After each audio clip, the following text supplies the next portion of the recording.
जो जन मेरी शरण है ताका हूं मैं दास, गेल गेल लाग्या फिरूं जब तक धरणी आकाश। दिलाते हैं कि माता पिता तो आपको प्रत्येक जूनी में प्राप्त हो जाएंगे। पशु बनोगे वहां माता पिता, पक्षी बनोगे वहां माता पिता, लेकिन सतगुरु सेवा और बंदगी ये फेर मिलन की ना। पुण्यात्माओं, मनुष्य शरीर के अंदर ही ये वस्तु उपलब्ध हो सकती है।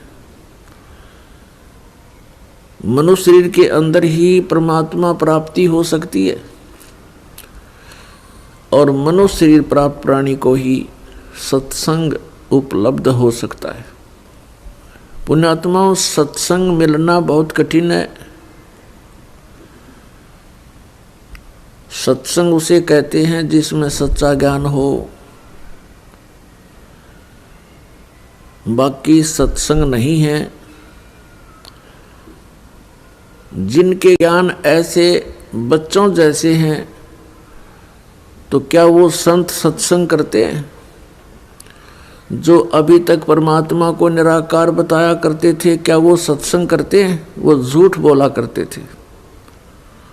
अभी तक जो ब्रह्मा विष्णु महेश के माता पिता कहते थे इनके कोई माता पिता नहीं है, इनकी जन्म मृत्यु नहीं होती, तो क्या वो सत्संग किया करते? जो संत ये बताते हैं सतलोक में प्रकाश ही प्रकाश है, भगवान है ही नहीं, आत्मा उसमें जाकर के ऐसे लीन हो जाती है जैसे बूंद समुद्र में, तो क्या वो सत्संग क्या करते? वो हमारा जीवन नष्ट करते थे और अपना भी जीवन बर्बाद किया करते थे, तो वो सत्संग नहीं थे। और बोले श्रद्धालु उनके द्वारा दिए गए वचनों को सत्संग जानकर निश्चिंत हुए बैठे थे। अब सत्संग आपको अब प्राप्त हुआ है या उन महापुरुषों ने सत्संग किया था जिनको परमात्मा मिले थे? परमात्मा की प्राप्ति के उपरांत जिन्होंने जो वचन बोले वो सत्संग था। उनमें कौन कौन से महापुरुष थे जिनको परमेश्वर प्राप्ति हुई? जो दास के नॉलेज में है उनमें से चंद महापुरुषों के नाम इस प्रकार हैं। आदरणीय धर्मदास साहिब जी, आदरणीय मुल्कदास साहिब जी, आदरणीय नानक साहिब जी, आदरणीय दादू साहिब जी, आदरणीय गरीबदास साहिब जी, गांव छुडानी, जिला झज्जर, हरियाणा वाले, आदरणीय गीसादास साहिब जी, गांव खेखड़ा, जिला मेरठ, उत्तर प्रदेश वाले। इन महापुरुषों ने जो परमात्मा प्राप्ति के बाद जो वचन बोले वो सत्संग था, और इनके अतिरिक्त जो वचन इन महापुरुषों की वाणी से मेल नहीं खाते वो सत्संग नहीं है। अब इन महापुरुषों ने क्या बताया है? अनंत कोट ब्रह्मांड का एक रति नहीं भारे, सतगुरु पुरुष कबीर हैं ये कुल के सिरजनहारे। ना सतगुरु जननी जने उनके माने बापे, पिंड ब्रह्मंड से रहित हैं नावा तीनों तापे। परमात्मा स्वयं भी आकर के क्या बताते हैं कि चारों युग में संत पुकारे, कूक कहा हम हेल रे, हीरे माणिक मोती बरसे ये जग चुगता ढेल रे। पुण्यात्माओं, परमात्मा के गुणों में, परमात्मा की लीला में जो सदग्रंथों में वर्णित है, स्पष्ट किया हुआ है कि वो परमात्मा ऊपर सतलोक में रहता, सचखंड में। संत भाषा में उसको सचखंड कहते हैं और वेद भाषा में उसको रतधाम बोलते हैं। रतधाम मीन सतधाम, सतलोक कहो, सतधाम कहो। संत भाषा में परमात्मा की उपाधि सतपुरुष, अकाल मूर्त, शब्द स्वरूपी राम आदि से कहा जाता है। वेदों और गीता में उसको परम अक्षर ब्रह्म कहा है, सच्चिदानंद घन ब्रह्म कहा है, दिव्य परम पुरुष कहा है। वो परमात्मा हम सब के पिता है। हम अपनी गलती से काल के जाल में फंस गए, वो दयालु हमारे लिए फिर भी भटक रहे। पुण्यात्माओं, अब समय आ गया है, बहुत सतर्क होना पड़ेगा आपको। असंख्य जन्म हो गए आपको इस काल के लोक में कष्ट पर कष्ट उठाते हैं। उसके विषय में बताते हैं, कोटि जन्म तो भरमत हो गए, कुछ ना हाथ लगा रे। और कुकर सुकर खरबा बोरे, कौआ हंस बुगारे। कोटि जन्म तू राजा की, न मिटी न मन की आशा। भिक्षुक ओ कह दर दर घूम लिया, ये मिला न निर्गुण रासा। इंद्र कुबेर ईश की पदवी, ब्रह्मा वर्ण धर्मराया। विष्णु नाथ के पुर को जाके तू फिर भी वापस आया। असंख्य जन्म तन मरत्या हो गए, जीवित क्यों ना मरे रे। और 12 मद मैल मठ बोरे, बहुर न दे धरे रे। दोजक बष्ट सभी ते देखे, राजपाट के रसिया। 3 लोक से तरपत नाही, ये मन भोगी खसिया। 3 लोक से तरपत नाही, ये मन भोगी खसिया। सतगुरु मिले तो इच्छा मेटे, पदमल पदे समाना। चल अनसा उस लोक पठाऊं, जो आदि अमर अस्थाना।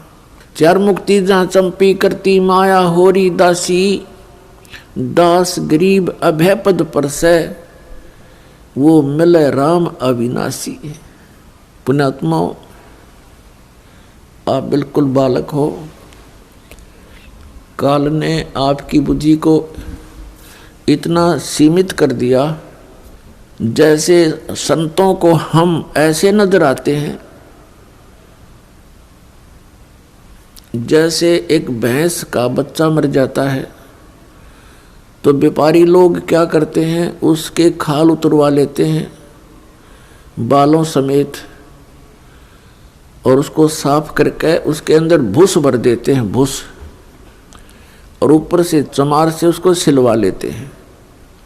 एक पूंछड़ सी लटकती रहती है, और उस भैंस के सामने उस बुत को, उस कार्टून को रख देते हैं, और उसको चाटती है, उसको प्यार करती है, उसको अपना बच्चा मान लेती है। और जब व्यापारी उसको लेकर उस कार्टून को चल पड़ता है, पीछे पीछे भैंस भी या करती फिरती है। अब उसकी बुद्धि इतनी काम नहीं कर रही कि इसमें भूस भर रखा, चाम लपेट रखा, ये तेरा बच्चा नहीं है। तो उन महापुरुषों ने जिनको परमात्मा मिले और सचखंड के दर्शन हुए, उन्होंने हम ऐसे नजर आते हैं कि इस हार्ड मांस इसके अंदर भर के ऊपर चाम लपेट दिया और ये बता दिया ये तेरा बेटा या तेरी बेटी, इस तरह तुम्हारा परिवार बना दिया। पुण्यात्माओं, आप जी ने थोड़ा विवेक करना पड़ेगा। कितनी बार संतों ने हमें कोशिश की है समझाने की, लेकिन हम इन काल के दूतों से प्रेरित होकर के भगवान के मार्ग को त्याग कर कुमार्ग स्वीकार कर लेते रहे, जिस कारण से हमारी बुद्धि विकसित नहीं हो पाई। वो परमात्मा हमारे लिए कितना कष्ट उठा रहे हैं, वो हमें बताने की चेष्टा कर रहे हैं कि सतलोक में चलो, वहां तुम्हें सुंदर शरीर मिलेगा, उसके अंदर ये नाड़ी तंत्र नहीं होगा, 5 तत्वों से बना हुआ नहीं होगा, उसमें ना कोई रोग कोड होगा, उसमें बीपी हाई लो नहीं होगा, उसमें कभी वृद्ध अवस्था प्राप्त नहीं होगी। वहाँ सचखंड के अंदर आप कि ऐसी सृष्टि होगी, ऐसा ही परिवार होगा जैसा यहां पर है, और वहां कोई काम नहीं। अपने आत्माओं, आपकी संतान हुई, आपने मकान बनाए, उन बच्चों के लिए सारी सुविधाएं की और करते ही रहते हो। अब ये नहीं पता पिता की मृत्यु हो जाए, पता नहीं माँ की मृत्यु हो जाती है, और पता नहीं बेटा मर जा, बेटी मर जा। तो हम जिस व्यवस्था में सारा जीवन बर्बाद कर चुके, उसका हमें क्या लाभ हुआ? लेकिन हम सोचें क्या इसका विकल्प नहीं? हम देखते उसके साथ भी ऐसी घटना होगी, उसके साथ भी होगी, कोई बात नहीं, तो होती रहती है। अब परमात्मा ने इसका विकल्प बता दिया, इसका अल्टरनेट बता दिया कि जब तक तुम्हारे संस्कार हैं, परिवार में आप रहो, और वो भी भगवान की आत्मा है, आपके बेटा बेटी रूप में रोल करने आए हैं, माता पिता रोल के रूप में आए हैं, तो उनको एक विशेष प्यार देना, आपस में खींचातानी नहीं बढ़ावे। इस दृष्टिकोण से कि हम उस पिता के बच्चे हैं, अगर हम इनको किसी को एक दूसरे को दुखी करेंगे तो परमात्मा नाराज हो जाएगा, क्योंकि हम पहले गणे दुखी यहाँ पर। फिर हम एक दूसरे को सतावें, कोई वचन से जख्म करें, किसी को और कोई हानि पहुंचावें, तो हम तो कौवे हो गए, कौवे, मनुष्य नहीं रहे। जैसे कौवा जख्म के ऊपर चोंच मार के खून निकाल लेता है, हमने हंस बनना है, तो हम सतलोक चलेंगे। वो परमात्मा हमारे पीछे फिर रहा है। जो जन मेरी शरण है, ताका हूँ मैं दास, गेल गेल आज्ञा फिरूं जब तक धरणी आकाश। आइए अब देखते हैं जीने की राह पुस्तक से संत रामपाल जी महाराज जी के ज्ञान को। जीने की राह पुस्तक पेज नंबर 163 से अध्याय अनुमान बोध का सारांश। कबीर सागर के पृष्ठ 113 पर 12वां अध्याय अनुमान बोध है। कबीर सागर की इस अध्याय में पवन सुत हनुमान जी को शरण में लेने का प्रकरण है। धर्मदास जी ने प्रश्न किया है, हे परमेश्वर, कबीर बंदी छोड़ जी, क्या आप अच्छी आत्मा पवन पुत्र हनुमान जी को भी मिले हो? उत्तर परमेश्वर कबीर जी का हाँ। प्रश्न धर्मदास जी का, हे प्रभु, क्या उन्होंने भी आपकी ज्ञान को स्वीकारा? वे तो मेरे की तरह श्री राम उर्फ विष्णु जी में अटूट श्रद्धा रखते थे। उनको आपकी शरण में लेना तो सूर्य पश्चिम से उदय करने के समान है। उत्तर परमेश्वर कबीर जी का। परमेश्वर कबीर जी ने धर्मदास जी को पवन तनय हनुमान जी को शरण में लेने का वृतांत बताया। आप जी पढ़ें, सरलार्थ करता यानी संत रामपाल दास द्वारा हनुमान जी को कैसे परमेश्वर कबीर जी ने शरण में लिया तथा रामायण का संक्षिप्त वर्णन। रामायण ग्रंथ में प्रकरण आता है कि एक बाली नाम का राजा था। उसका भाई सुग्रीव था। किसी कारण से बाली ने अपने भाई सुग्रीव को अपने राज्य से निकाल दिया। उसकी पत्नी को अपने कब्जे में पत्नी बनाकर रखा। सुग्रीव दूर देश में मायूस भ्रमण कर रहा था। हनुमान जी राम राम करते हुए एक पहाड़ पर बैठे दिखाई दिए। दोनों की मित्रता हो गई। सुग्रीव ने अपना दुख हनुमान जी से साझा किया। हनुमान जी ने शरणागत सुग्रीव जी की सहायता करने का वचन दिया। सुग्रीव ने हनुमान जी को बताया कि बाली में ऐसी सिद्धि है कि कोई उससे युद्ध करता है तो सामने वाले की आधी शक्ति बाली में प्रवेश कर जाती है। यह बात जानकर हनुमान जी भी शांत रहे, युद्ध करने का इरादा त्याग दिया। उस समय रामचंद्र पुत्र राजा दशरथ जी को वनवास हुआ था। उनकी पत्नी सीता जी तथा भाई लक्ष्मण भी वन में साथ गए थे। श्रीलंका के राजा रावण की बहन शूर्पणखा ने लक्ष्मण को देखा तो उससे विवाह करने का प्रस्ताव रखा।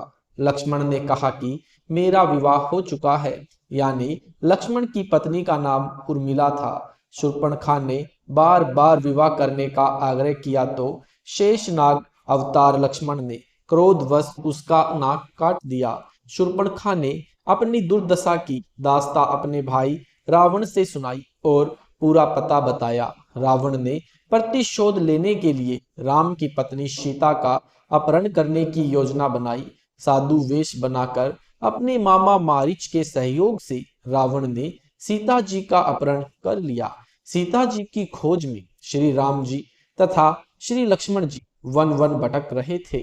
उसी समय उनको श्री हनुमान जी तथा श्री सुग्रीव जी मिले। आपस में परिचय हुआ।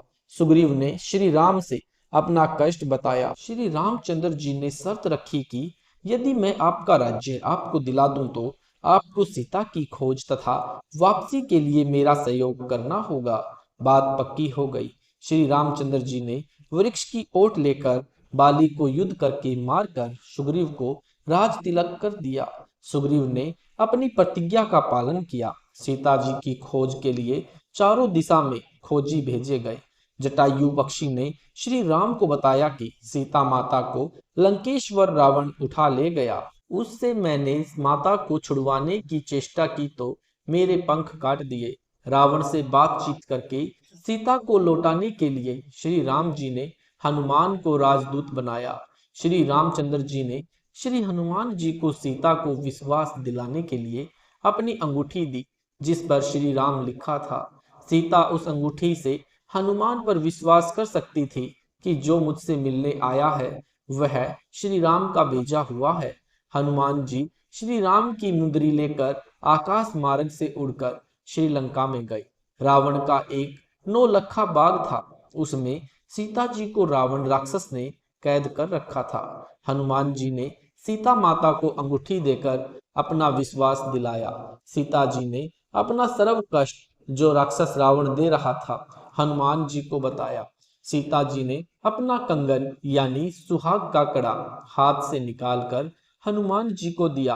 कहा कि भाई आप यह कंगन श्री राम जी को दिखाओगे तब उनको विश्वास होगा कि तुम सीता की खोज करके आए हो।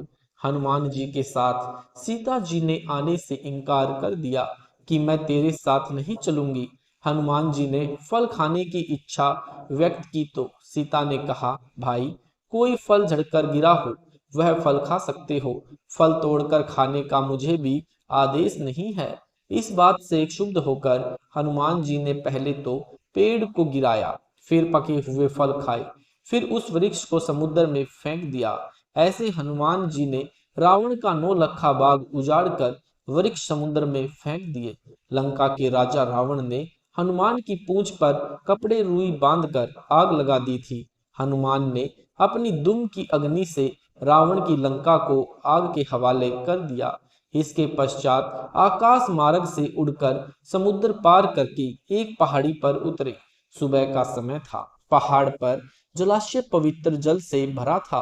पास ही बाग का जिसमें फलदार वृक्ष थे।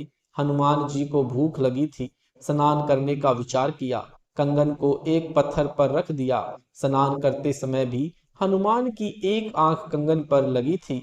लंगूर बंदर आया, उसने कंगन उठाया और चल पड़ा। हनुमान जी को चिंता बनी कि कहीं बंदर इस कंगन को समुद्र में न फेंक दे, मेरे परिश्रम पर पानी न फिर जाए। अब लंका में जाने का रास्ता भी बंद हो गया है। अजीब परेशानी में हनुमान बंदर के पीछे पीछे चला। देखते देखते बंदर ने वह कंगन एक ऋषि की कुटिया के बाहर रखे एक घड़े में डाल दिया और आगे दौड़ गया। हनुमान जी ने राहत की सांस ली। कलश में झांक कर कंगन निकालना चाहा तो देखा घड़े में एक जैसे अनेकों कंगन थे। हनुमान जी को फिर समस्या हुई।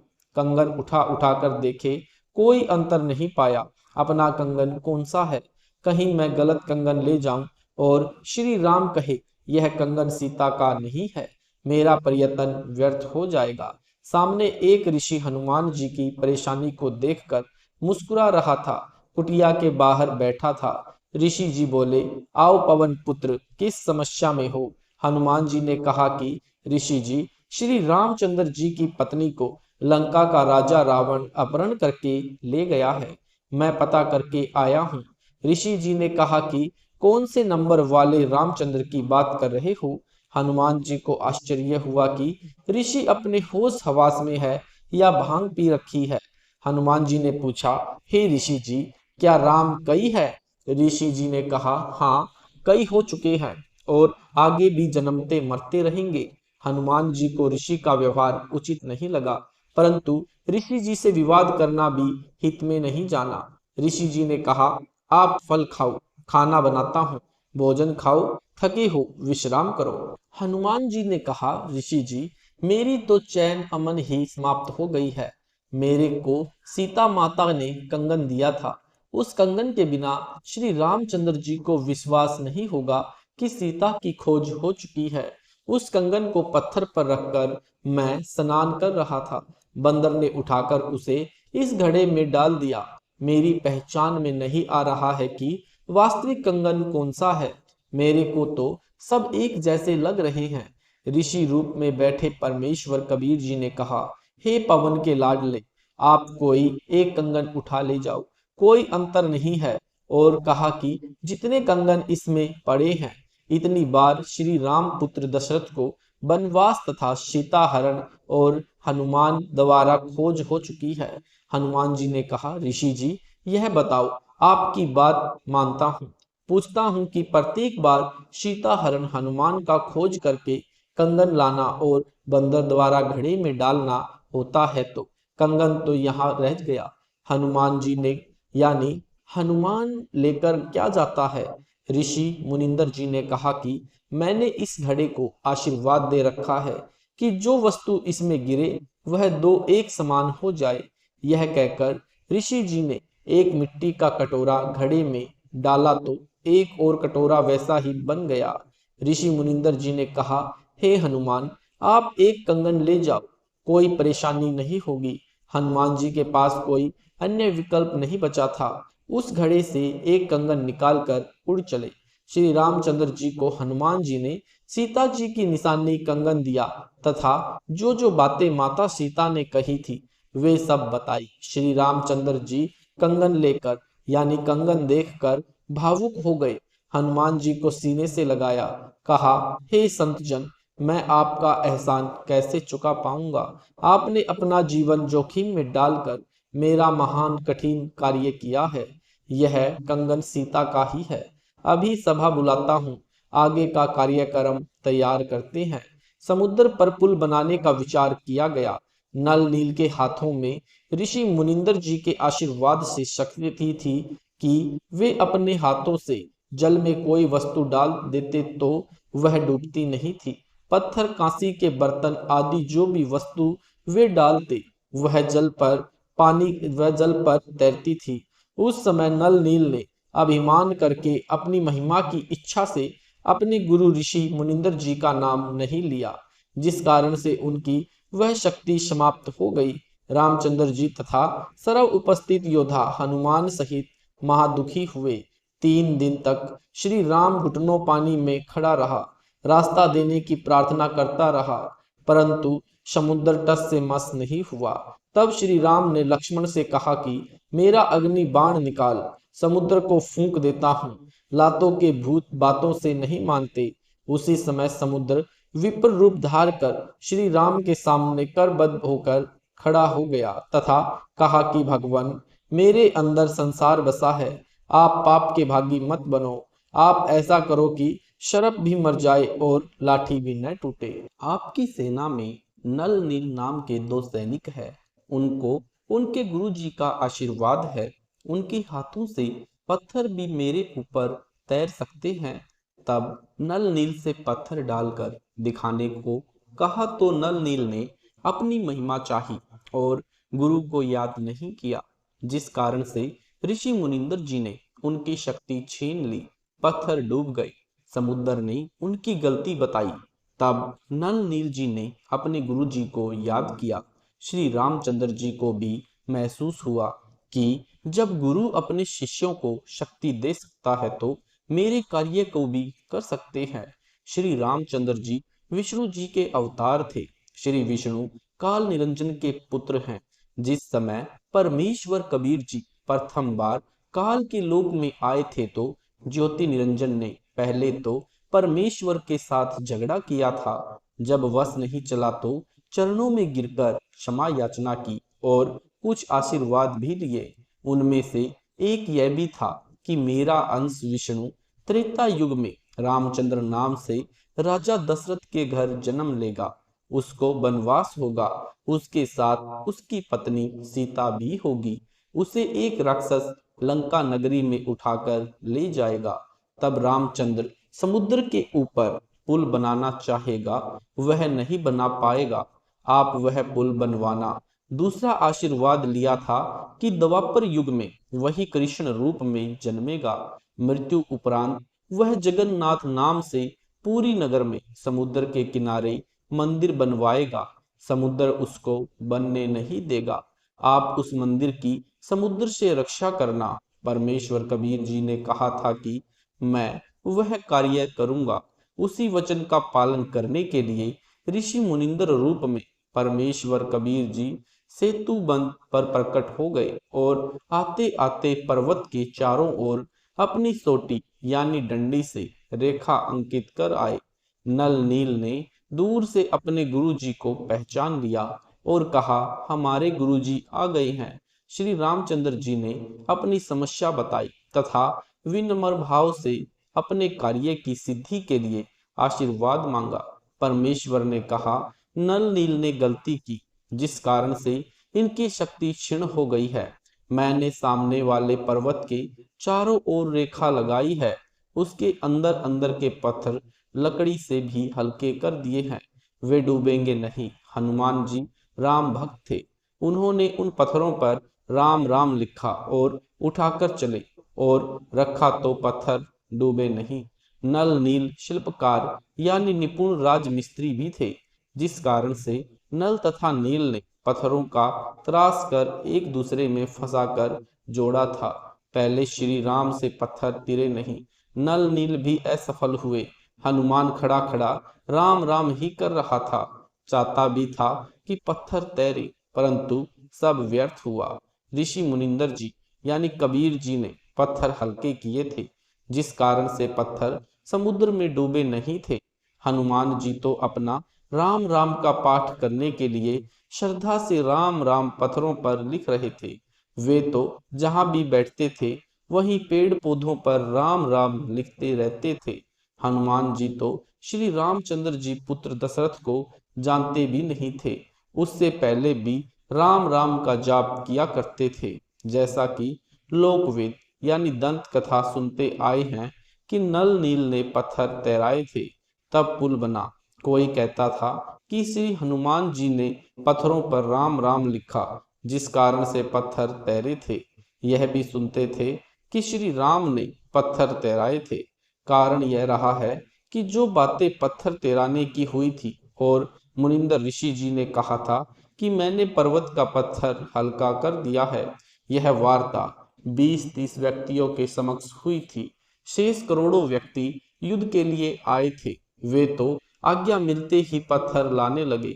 उन्होंने देखा कि हनुमान जी राम राम लिख रहे थे, अन्य उन पत्थरों को उठा उठा कर ला रहे थे। आगे नल नील पत्थरों से पुल बना रहे थे। श्री रामचंद्र जी नल नील को शाबाशी दे रहे थे। अन्य उपस्थित व्यक्तियों ने एक दूसरे को बताया कि हनुमान जी ने पत्थरों के ऊपर राम राम लिख दिया, जिस कारण से पत्थर जल पर तैर रहे हैं। कुछ को लगा कि नल नील के हाथों में करामात है, जिस कारण से पत्थर तैर रहे हैं। इस प्रकार यह गलत फहमी यानी भ्रमणा फैल गई। पुल बनाकर युद्ध में लग गए, अधिकतर मर गए, कुछ बचे वे अपने अपने घर चले गए। उन्होंने अपने अपने नगर गांव में यह गलत सूचना फैला दी, जो आज तक निर्विवाद चल रही है। सच्चाई यह है जो इस दास यानी रामपाल दास ने बताई है। युद्ध हुआ, श्री राम की सेना पर नागफांस शस्त्र छोड़ा गया, जिस कारण से श्री राम, हनुमान, जाम्बवंत, सुग्रीव, अंगद सहित सर्व सेना नागों यानी सर्पों द्वारा बांध दी गई। सर्प लिपट गए, हाथों को भी शरीर के साथ जकड़ दिया। जैसे ईखों को किसान बांध देता है, ऐसे निष्क्रिय हो गए। तब गरुड़ को बुलाया गया, गरुड़ ने सर्वनाग काटे। तब सर्व सेना तथा श्री राम बंधन मुक्त हुए। लक्ष्मण को तीर लगने से मूर्छा आ गई थी, यानी कोमा में चला गया था। तब हनुमान जी लंका से वैद्य को उठाकर लाए। वैद्य ने कहा कि द्रोणागिरी पर्वत पर संजीवनी बूटी है। उसकी पहचान है कि वह रात्रि में जुगनू की तरह जगती है। सूर्योदय से पहले यह जड़ी लाई जाए तो लक्ष्मण जीवित हो सकता है, देर हो गई तो मृत्यु निश्चित है। हनुमान जी को यह कार्य श्री राम जी ने सौंपा कि बजरंगबली तेरे बिना यह कार्य संभव नहीं है। आज्ञा मिलते ही हनुमान जी आकाश मार्ग से उड़ चले। द्रोणागिरी पर राक्षसों ने अपनी माया से सब अन्य नकली जड़ी बूटियों में भी चमक भर दी। वैद्य ने बताया था कि वे बहुत कम संख्या में होती है, दिन में उनकी पहचान नहीं हो सकती, क्योंकि उसके आसपास वैसी ही औषधि के पौधे उगते हैं। हनुमान जी को समझते देर नहीं लगी। उन्होंने द्रोणागिरी पर्वत को ही उठा लिया और आकाश मार्ग से चल पड़े। हनुमान जी को लक्ष्मण और श्री राम द्वारा अपने भाई भरत के विषय में बताई शक्ति खटक रही थी। वे कहते थे कि यदि आज भरत होते तो अकेले रावण को तथा इसके लाख पुत्रों तथा 1.25 लाख नातियों को यमलोक भेज देते। हनुमान जी के मन में आया कि चलते चलते भरत की परीक्षा लेकर चलता हूँ। भरत को पता था कि रावण तथा राम युद्ध चल रहा है। आकाश मार्ग से पर्वत सहित हनुमान जी को जाते देख विचार किया कि कोई राक्षस जा रहा है, वह तो बहुत हानि कर सकता है। भरत जी ने तीर चलाया। हनुमान जी ने तीर लगने का बहाना करके हे राम करते हुए धरती पर गिर गए। पर्वत को भी धरती के ऊपर रख दिया। राम शब्द सुनकर भरत को समझते देर नहीं लगी कि यह तो कोई अपने पक्ष का है। निकट जाकर पूछा, आप कौन हो, कहाँ जा रहे हो, पर्वत किस लिए उठाया है? मेरा नाम भरत है, मैं श्री राम व लक्ष्मण का भाई हूँ। हनुमान जी ने बताया कि मेरा नाम हनुमान है, राम रावण का युद्ध चल रहा है, आपके भाई लक्ष्मण को तीर लगने से मूर्छा आई है। वैद्य ने द्रोणागिरी पर उपचार की औषधि बताई है, मेरी पहचान में नहीं आई, इसलिए पर्वत ही ले जा रहा हूँ। सूर्य उदय होने से पहले पहुंचना है, अन्यथा लक्ष्मण की मृत्यु हो जाएगी।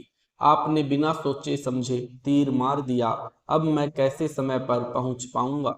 सूर्योदय के पश्चात लक्ष्मण संसार में नहीं रहेगा। भरत ने तीर मारने का कारण बताया तथा कहा, हे अंजनी के लाल, चिंता न करो, आप द्रोणागिरी को उठाओ और बाण के अग्रभाग पर बैठो। अपने दोनों पैर आगे पीछे करके खड़े हो जाओ। मैं तीर द्वारा आपको पर्वत सहित आपसे भी पहले लंका में भेज दूंगा। हनुमान जी को अपनी शक्ति पर अत्यधिक गर्व था। जमीन पर रखे तीर पर दोनों पैर जचाकर पर्वत को हाथ पर उठाकर हनुमान जी खड़े हो गए। भरत जी ने तीर को हनुमान जी तथा पर्वत सहित धरती से उठाकर धनुष की प्रत्यंचा पर चढ़ाने के लिए अपनी छाती के बराबर लाकर छोड़ने लगे तो हनुमान जी को आश्चर्य हुआ कि मेरी तथा द्रोणागिरी के भार को भी ऐसे उठा लिया जैसे केवल तीर को ही उठाया है। हनुमान जी ने कहा, हे दशरथ के लाल, मैं तो आपकी परीक्षा ले रहा था, मैं स्वस्थ हूँ, मैं स्वयं उड़कर समय से पहले पहुंच जाऊंगा। आपकी प्रशंसा आपके दोनों भाई किया करते थे। यदि भरत होता तो अकेला ही रावण तथा रावण की सेना के लिए पर्याप्त था। मेरे को उनकी बातों पर विश्वास नहीं हो पा रहा था। आज अपनी आंखें देख रहा हूँ, आप वास्तव में शूरवीर तथा बलवान हो। आपने मेरा भी अभिमान चकनाचूर कर दिया। यह कहकर हनुमान जी उस तीर से ही छलांग लगाकर उड़ गए। उस समय तीर टस से मस नहीं हुआ। विचार करने की बात है, यदि कोई भार उठाता है तो दोनों हाथों से या एक हाथ से पकड़कर उठा लेता है, परंतु उसी भार को किसी डंडे से उठाना चाहे तो कदापि नहीं उठा सकता। थोड़े भार को ही डंडे से उठा सकता है। भरत जी ने महाबली हनुमान जी तथा द्रोणागिरी को धरती से 50 फुट ऊपर उठा लिया। त्रेता युग में मनुष्य की ऊंचाई लगभग 70 या 80 फुट होती थी। यह कोई सामान्य बात नहीं है। कोई किसी व्यक्ति को डंडे से उठाकर देखे, कैसा महसूस होगा। लक्ष्मण को वैद्य ने संजीवनी औषधि पिलाकर स्वस्थ किया। युद्ध हुआ, रावण मारा गया। रावण ने प्रभु शिव की भक्ति की थी, अपने 10 बार शीश काटकर शिव जी को भेंट किए थे। 10 बार शिव जी ने उसको वापिस कर दिए तथा आशीर्वाद दिया कि तेरी मृत्यु 10 बार गर्दन काटने के पश्चात होगी। रावण के 10 बार सिर काटे गए थे, फिर नाभि में तीर लगने से नाभि अमृत नष्ट होने के कारण यानी रावण का वध हुआ था। 10 बार शीर्ष कटे, 10 बार वापिस सिर धड़ पर लग गए। फिर विभीषण के बताने पर कि रावण की नाभि में अमृत है, रामचंद्र ने रावण की नाभि में तीर मारने की पूरी कोशिश कर ली थी, परंतु रावण का ध्यान भी वहीं केंद्रित था कि नाभि पर तीर न लगे। रामचंद्र जी ने परमेश्वर को याद किया कि इस राक्षस को मारो, मेरी सहायता करो। हे महादेव, हे देवों के देव, हे महाप्रभु, मेरी सहायता करो। आपकी बेटी यानी सीता महाकष्ट में है। आपके बच्चे 33 करोड़ देवता भी इसी राक्षस ने जेल में डाल रखे हैं। परमेश्वर कबीर जी ने उसी समय गुप्त रूप में रामचंद्र के हाथों पर अपने सूक्ष्म हाथ रखे और तीर रावण की नाभि में मारा, तब रावण मरा। सत साहेब जी, आपने सुने संत रामपाल जी महाराज के मंगल प्रवचन। अगर आपको ये वीडियो अच्छा लगा तो वीडियो को लाइक करें, शेयर करें, कमेंट करें। ऐसे ही वीडियो देखने के लिए यूट्यूब पर हमारे चैनल सतलोक इन संत रामपाल जी महाराज जी चैनल को सब्सक्राइब जरूर करें। सत साहेब जी।